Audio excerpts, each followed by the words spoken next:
I was born in South Africa, and my family immigrated here when I was 7 years old and came here for a new life in Edmonton. And I've had a typical upbringing and a great life in Edmonton. Been very fortunate that we chose to come to this place. I think the city's at this weird inflection point. There's a lot of uncertainty with what's happening with the economy and where our economic successes are coming from and where our social successes are going to come from. And I really think I've got this unique experience of having an extensive business background and having 4 years of experience on city council, so I know how the city works. And I think I've got the experience and leadership needed to be able to bring a whole bunch of people together in order to solve some of these big challenges that the city has.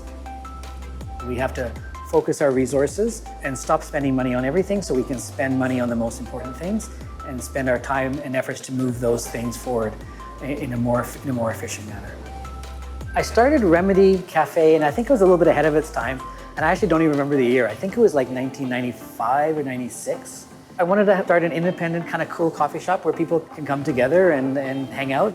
When my other business started to take off, I needed to spend more time there, and I realized that Remedy could do better with a different owner, and so I ended up selling the company. And now Z's the one who should get all the credit for all the success. It's become the staple in Edmonton, which I'm extremely thrilled about.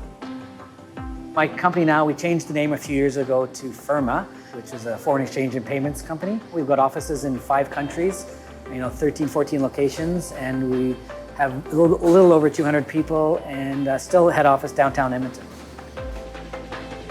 So I've been married to my wife for 24 years. She's from Calgary, which I don't hold against her. Besides that, she's pretty much perfect. We've got 2 kids, Jacob and Isabel. Well, they've been away at university for the last few years. What do they say? It's sweet and sour. It's good to have them back, but it's not terrible to have them away for them, and I think, and for us. When I was in my early 20s, most of my friends left Edmonton. I stayed here, and it was the right decision for me, and built a fantastic life here. And my kids are now at that age, and I want them to stick around and build a life here. In order for us to attract people from elsewhere in the world to come to Edmonton, we need to have a strong and vibrant city. It has to include opportunity for everybody. We have to have affordable housing. We have to have connections with universities and other post-secondaries. We have to have a strong economy. My vision for the city is to have that, have all these aspects of the city come together to make sure Edmonton is the strong, vibrant, exciting place for people to choose to live here. I'm Michael Oshry, and I'm running to be your next mayor.